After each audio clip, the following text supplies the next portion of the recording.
so just like trying to be less distracted during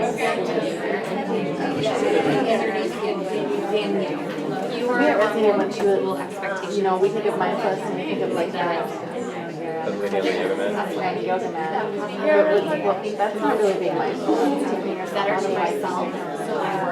Mindfulness would really be like doing your, being able to be so serene, but being shuffled.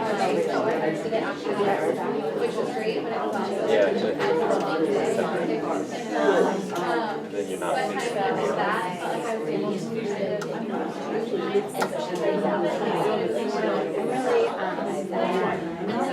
Mindfulness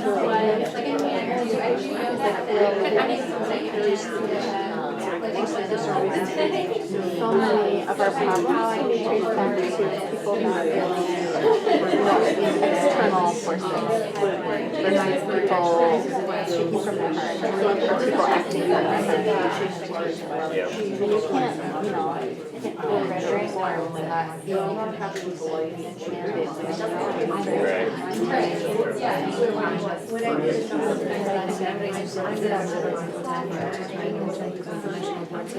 running around doing all that. I have to figure out how to still be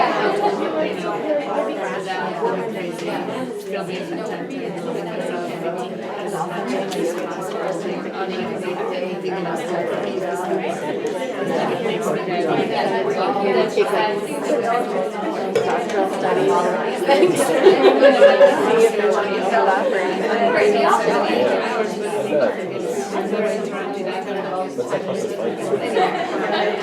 One more minute.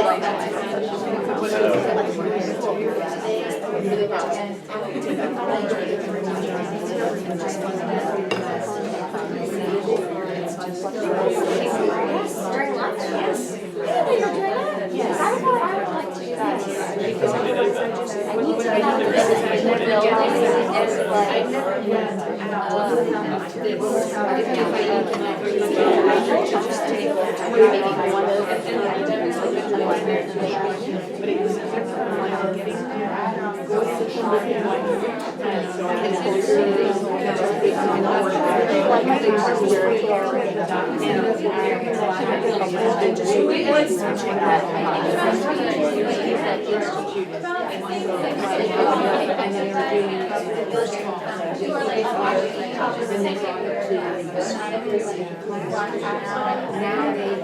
Oh, I do that all the time.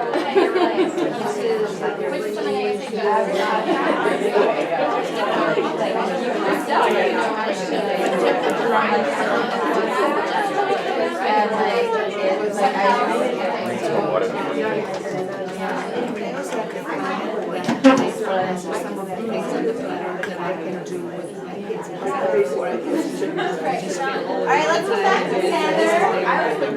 But you take notes when you talk. breathing and something that is not just really for myself. Because I love being around here, and it can just always be a source of stress. Yeah, sometimes I'll pause it. Today's one of the rare days where I really enjoyed So go that. ahead, I got to finish your conversations. I know it's always a tough thing, right?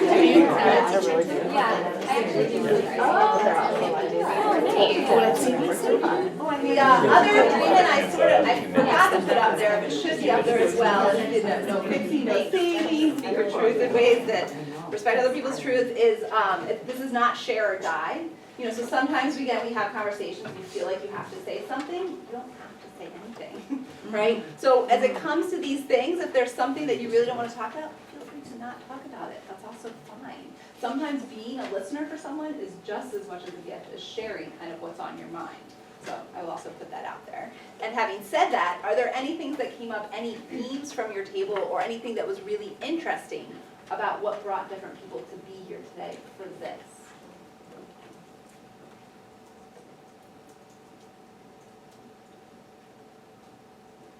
I think the common thread here was being, we all have these very busy lives and just figuring out how to be present within that busyness, and not 10 steps ahead.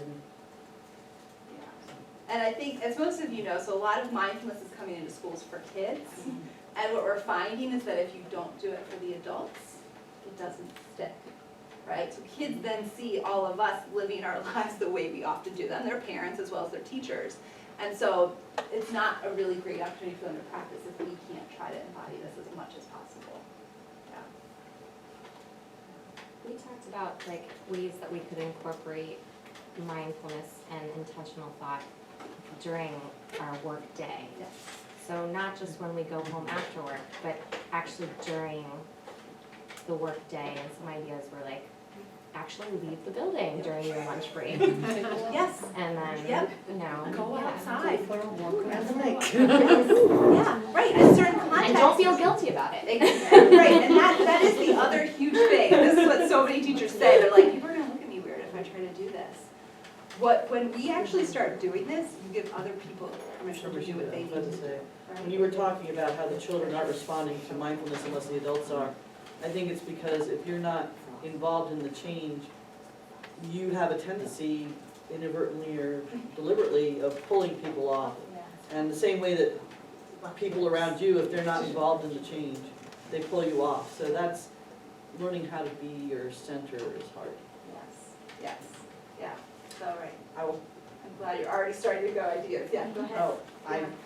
Oh, we were sharing exercise routines and stuff. One of the things that helped me was I started a meetup group.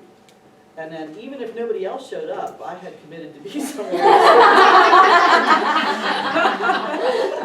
A walking club, the same way we started a walking club, because Yeah. otherwise, can you do it, can you? But then once we have it organized, whoever shows up. it's Yes. easy. Well, and I don't know if you guys have, I think it was Bob Moses, who was an algebra teacher. He got kids to start coming because he started just bouncing a basketball. And then kids in the neighborhood would come to play basketball, and then they would start to do math and stuff. So again, this idea of you just do what's really important to you, invite other people to join you, and then you find out these people are interested in this that you would have never known. Yeah. Anything else? Any of the other tables that came up?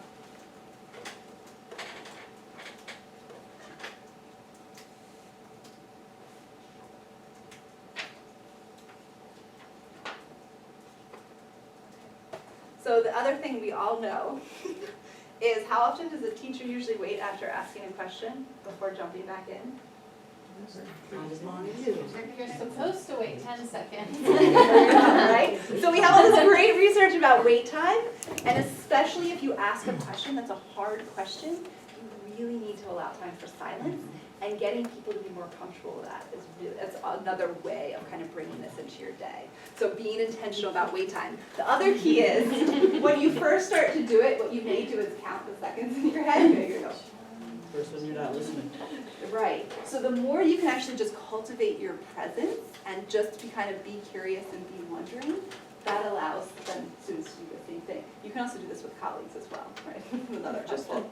a comment on that, if I Yes, may. yes. One of the other things with the wait time too, there are kids that are always gonna put their hand up, and we have worked to try to, no one puts your hand up. You can have 10 minutes of wait time, or 10 seconds of wait time, but no hands. Because the first hand that goes up, 50% of the kids start thinking. And if you can keep all the hands down, they're all gonna be thinking. Right. And this is the other thing that I find learning more and more about this stuff is that it's just best pedagogy, right? This is just best practice. And again, we can't get away from this. We all have seen this already. We're already thinking about how to use this with kids, right? We're on it, yeah. That's fine. No, this is what we do. This is what our minds do. And we know the more we've cultivated our ability to be comfortable with it, that's what allows that to be possible, right? And the crazy thing is these weird structures and routines, like even saying that, nobody can raise their hand for 10 seconds, creates this freedom and allows everyone to think. So I am not a big routine person or structure person, and yet I have seen how that's really helpful to be able to do this kind of thing. All right, so the present moment, what takes us away? So, of course, we can't really have any talk now on education without showing brain, so I threw a brain in here. The neuroscience research is really, really important, and what it's showing us about mindfulness and self-care is really unbelievable.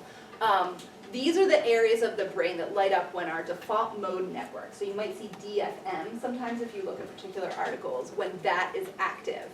And it's this is kind of a tricky way to say this, but inversely correlated with attention to external stimuli. So what that means is everything's going on in our head. What often brings us back to the present moment is focusing on our sensations. So even what do we hear, right? So when we were quiet earlier with the bell, all of a sudden you could hear different noises in here. You can come as a teacher, if you're standing, come to your feet, right? Just try to feel your feet on the floor, but immediately brings your mind back in the present moment. It's associated with thinking of the past and imagining the future. And a lot of people, as you start to try to understand your mind through this tuning in stuff, you start to notice that you may have a habit of one or the other. So you may constantly be planning for what's going to be coming next, or you may constantly be reliving things that have already happened. And just the more you become aware of those own habits, the more it just gives you some freedom to say, oh, actually I can let that go now and I want to be here. Or, oh, I do need to plan things, so let me go and do that in my mind and then come back here. It has a lot to do with our memory. So we only remember things if they make sense and if they have meaning. And so when we think about doing this for ourselves, we have to find how we answer those two questions. What makes sense for me in order to do self-care? What has meaning for me? And it's going to look different for every person. Right? It doesn't mean that we all need to do the same thing to take care of ourselves. And what might be really helpful for me in September may look completely different in May. And that's fine. Because we just need to be able to tune in and say, oh, this is what I need to be able to be doing for myself right now. Yeah. I think like with this profession, like 70% of the work is planning. So how do we get out of that like default mode? Yeah, yeah. The key is, it's sort of what you were alluding to earlier about one of the biggest challenges, is that when you want to be doing, say, something else, that's what you're doing, and you're not planning for the next day, right? So it's sort of this thing of when you decide that I'm going to sit down and have dinner, all I'm going to do is have dinner. I'm not going to be looking at materials, I'm not going to be crazy, like those kinds of things. It's definitely not, and this is I think also what you were saying, it's not that we get rid of planning or thinking about the future, because that's not really helpful, right? We do have to plan the next stages. The key is that when we don't need to and we want to be doing something else, we're just doing that thing. We're not allowing our mind to take us and do all of these other little things. Yeah, yeah. So you're exactly right, you can't get rid of it. And we also, it's not helpful to get rid of thinking about the past. Sometimes thinking about the past gives us new insights about things. We're like, oh, I see why that happened. Or, oh my gosh, that totally makes sense that that relationship worked out that way. So it's not getting rid of it, it's just recognizing when we're doing what we want to be doing, where is our mind? Yeah. Does that answer a little bit? Yeah, does anyone have any other thoughts? Yeah.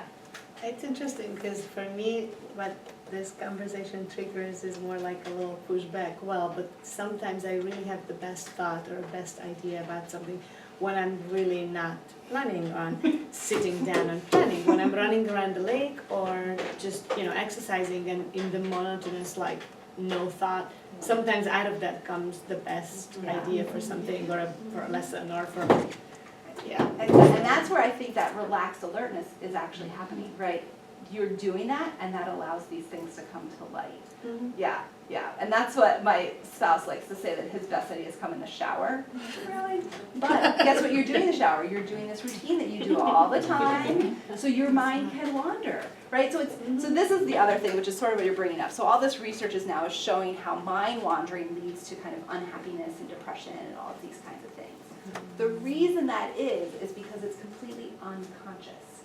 So if your mind is wandering and you want to be doing something else, that doesn't feel good at all, right? That actually it kind of is anxiety provoking. And a lot of anxiety is living right here or right here, right? Anxiety isn't where you're present in the moment. It's where your mind is in one of these two places. Mm-hmm.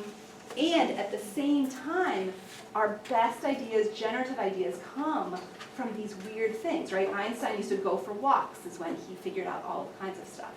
Right, because he wasn't thinking about that, it was able to come in. So, yes, thank you for saying that. All right, so I wanted to show you at least a couple things that may be helpful for you, and you could use this with students if you wanted to. But let's just think about it for ourselves. So this is something I found recently that a teacher was doing with her kids. So you can use your own hand as a way to tune back in with your breath. And as we all know, our breath reveals so much of what's going on internally for us, right? So if we're really hyped up about something, our breath will reveal that. If we're really calm and relaxed, our breath will reveal that. So just becoming aware of our breath can help us. One of the best ways to kind of decompress and de-stress is actually your out breath. So your in breath kind of raises your, how am I gonna remember? Sympathetic nervous system. Your out breath raises your parasympathetic. So the kind of exciting, alerting response, and then the calming response. So if you just take your hand, and then you trace your hand with your finger, and every time you go up, you just breathe in, and every time you go down, you breathe out. Just go ahead and do that at your own pace.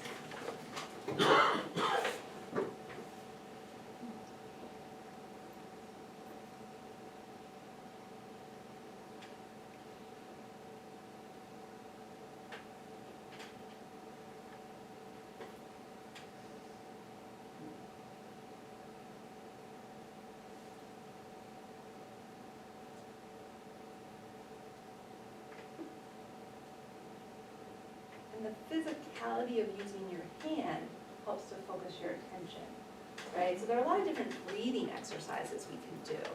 And I know there are teachers who they'll kind of come in and get their room set up, and then they'll leave. And they'll just take kind of 3 deep breaths themselves to help themselves be present, and then they'll come in and start class. I think this is a really nice one. I'm not sure I would do this if I was teaching like up in the front, but people may never know what you're doing, right? You could be doing this and no one would ever know. And this is a way, right, where you're sort of controlling your breath at this point. You're not just seeing what a natural state is, but what you're doing is you're regulating it, which may then help to regulate your mind a little. Or have your students do it with you, right? Yeah, you could easily kind of do this together and do it at your own pace. Yeah. I think it's fun, like I just started doing yoga more over the summer, and like focusing on my breathing, like no matter what else was stressing me out, if I think like they remind you the whole time, and it seems so funny because you're like, well, I breathe all the time anyway, so it's something that's literally like the most natural thing we can do. Yes. But like if I just focus on that, then I really am not thinking about, like that's what I'm repeating to myself kind of, and I'm able to not think about anything else, which is just funny to go back to like the most basic Those thing. simple things, yeah. And that's why most people, when they do mindfulness stuff, they start with the breath because we have it with us all the time. We don't need anything else to help bring us to the present but our breath. Yeah. Yep.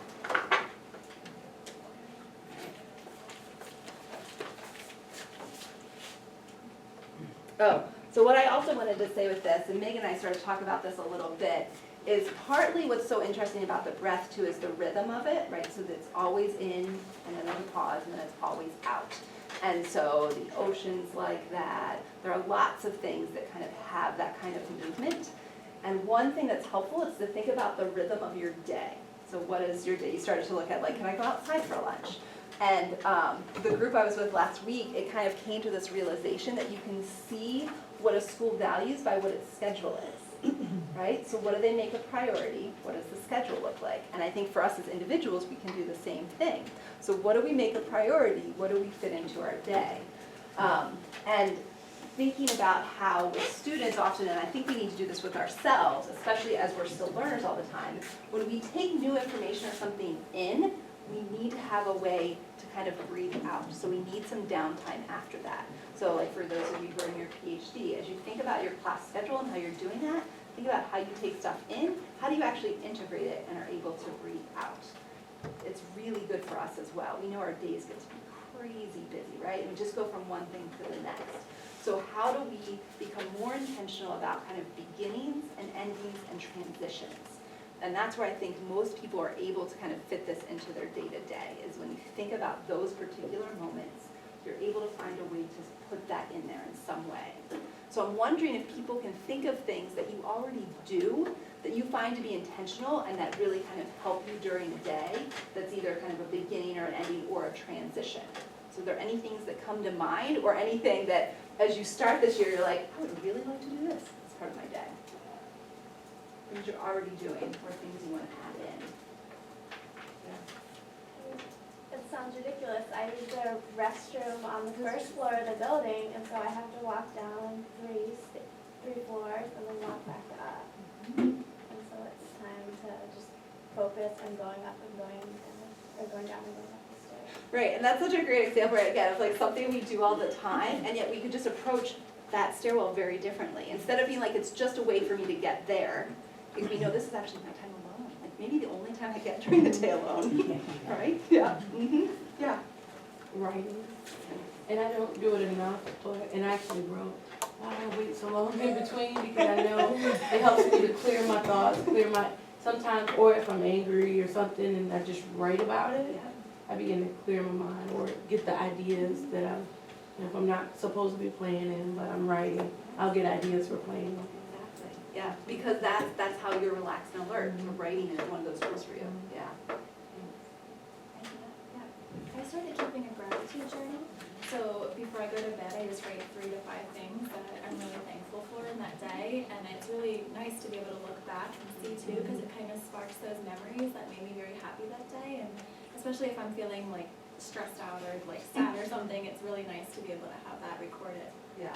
Peace of mind. Well, I'll give you a little preview of one of the things that we're going to talk about. So our brain is Velcro for negative experiences and Teflon for positive experiences, which is not always the best. And so what this is doing is we're retraining our brain to pay attention to those good things that happen during the day. Yeah, yeah. Anything else people can think of that you already do or that you might want to do?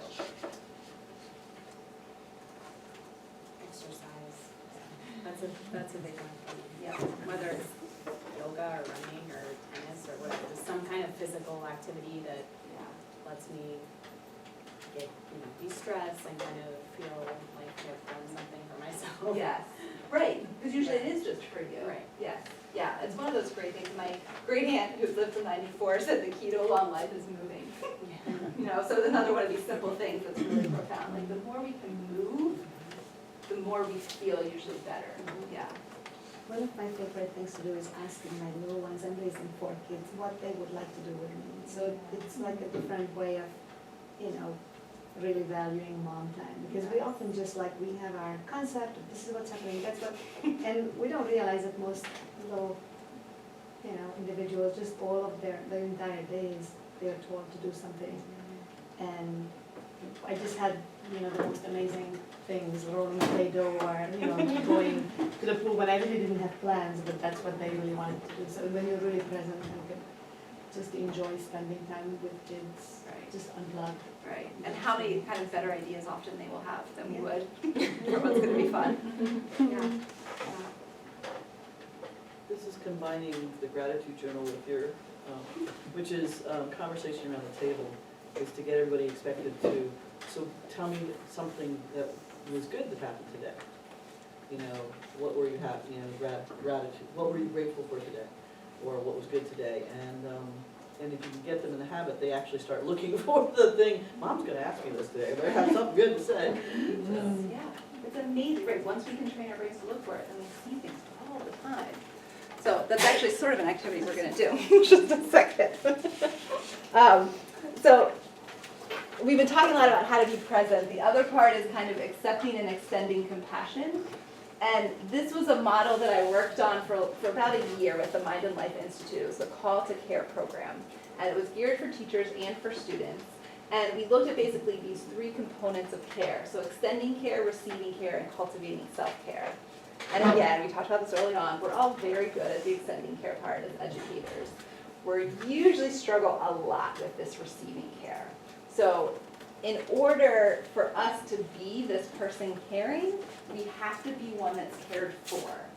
And it doesn't have to be an immediate where we've been cared for. It can be looking back for ways that we've been cared for. But if we don't continue to fill that well, and if we don't cultivate self-care, this box gets smaller and smaller. So if these lines get kind of broken anywhere, we can't actually do this very well.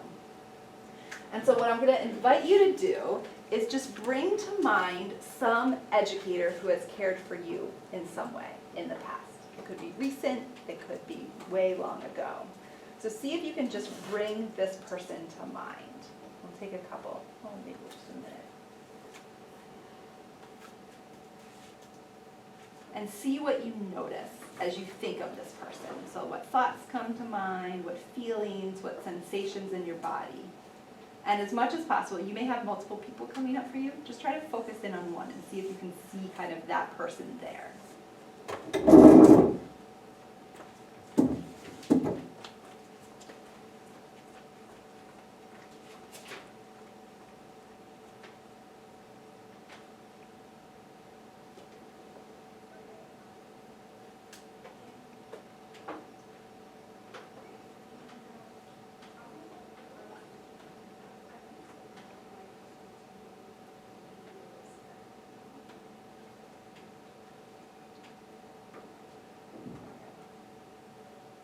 And now if you've had your one person, you can open your kind of mind and see other people that come to mind who have cared for you in some way, big or small. And just try to picture them there. They can be kind of around you, they can be in front of you. Just try to picture some of the people who have cared for you in your life.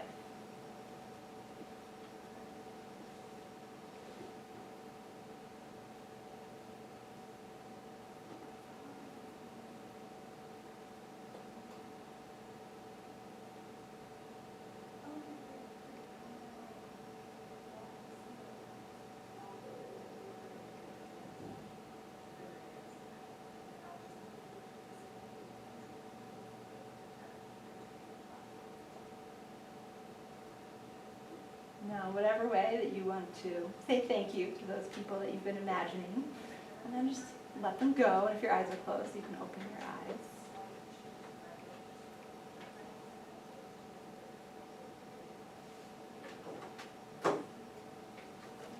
And so something like that is sort of a different form of a gratitude practice.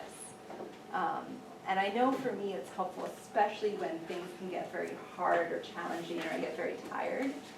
Remembering how I've been cared for helps me to be a little bit more open to receiving care.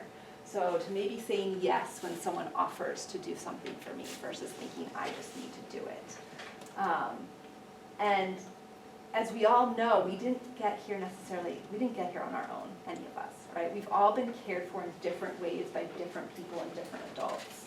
And in order for us to give that or to extend that to others, we need to come back for being able to receive care and to be able to take care of ourselves as well.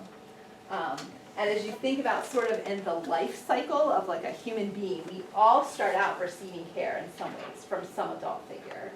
We eventually get to move to kind of cultivating self-care.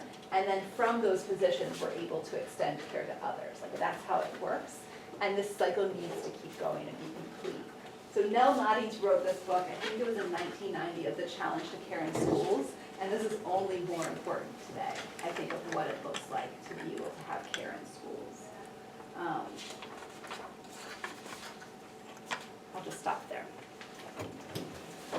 I want to show you this slide next because this is one of the most profound research I think that's happening, especially for educators right now. So this is at a research institute in Germany, but all these people are looking at sort of the difference a little bit between empathy and compassion.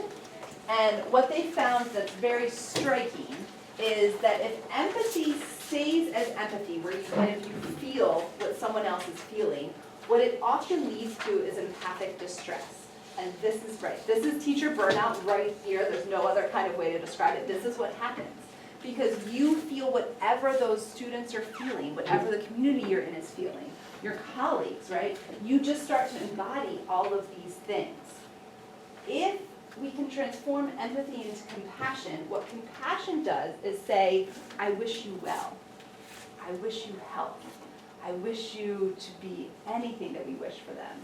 And the key is what that enables us to do is actually then to feel what they did is they put this monk in a scanner, an fMRI scanner, and what they saw is that all these weird things were happening when he was practicing compassion that was completely different from empathy.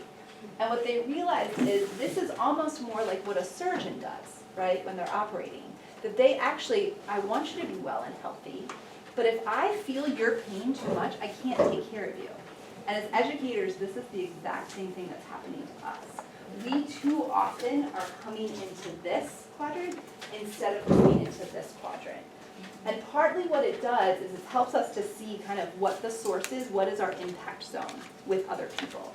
And if our impact zone is this, we need to have our capacity to be able to attend to that. Welcome. So I think this research is hugely important and is maybe the best kind of support for why we need mindful self-care for us, is that we need to be able to move to a more compassionate stance for others and for ourselves. So we need to be able to wish others well, but we also need to be able to wish that for ourselves. So has anyone ever done sort of what's called a loving kindness practice or a friendly wishes practice? Anyone tried that? No? Okay, so this will be a little bit new, but we're gonna try it anyway.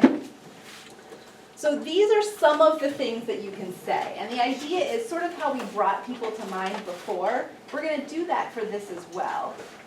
And you can do this for a lot of different people, so sometimes I like to do this and just see who comes to mind and kind of send it to them. But kind of the standard way of doing it is you start with yourself. You do it for someone you love, so it's kind of easy to send the wishes. You do it for someone maybe you barely know, so like a neutral person. So someone you see, maybe somebody you've just met. Then you do it for someone that's challenging, or that's kind of you're having a hard time with. And then the last is you send it to all beings in the world, which is sort of hard to imagine sometimes. But so what we're gonna do today is we're actually gonna start with someone we really love and care about and picture them and send these friendly wishes to them. Then we're gonna do it for ourselves. And then last, we're gonna do it for someone maybe we barely know. So someone in your work life that you just barely know, but you're gonna send these wishes. This is a really neat practice to do with your students and colleagues, say, because in some ways, even just sending these thoughts, even though you're just thinking it, kind of can transform your relationship to them. You start to actually feel kind of kinder towards them, even if they're really pushing your buttons. And so I like to do this with my daughter before she goes to bed. I kind of, just holding her right before I put her down. The key is I also need to do it for myself, right? So it's very nice to send this to a very cute 14-month-old who's about to go to sleep, hopefully. The harder thing is to also say it for myself, because that's, I think, often where we stop. We do it for others, and we don't do it for ourselves. So I invite you to find a comfortable pose, whatever that looks like for you. And you can look down, you can close your eyes, and I'll say these out loud once, and then you can just kind of repeat them in your head for the person. So the first is for someone that you love. So just bring to mind someone that you love.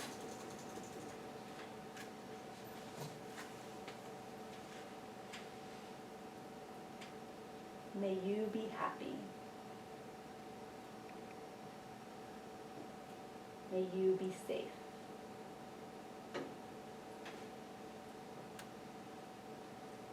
May you be healthy and strong.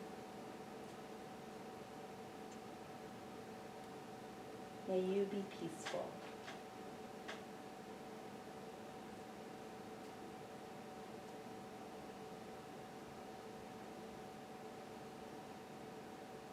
So the opportunity is just to repeat these phrases in your mind, keeping that person in mind.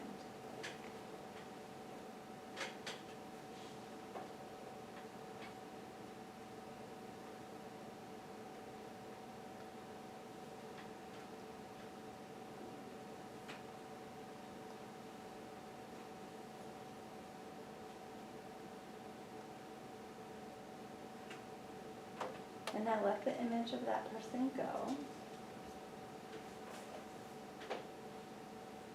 And we'll say these phrases for ourselves. May I be happy.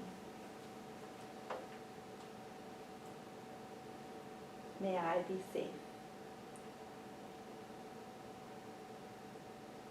May I be healthy and strong. May I be peaceful.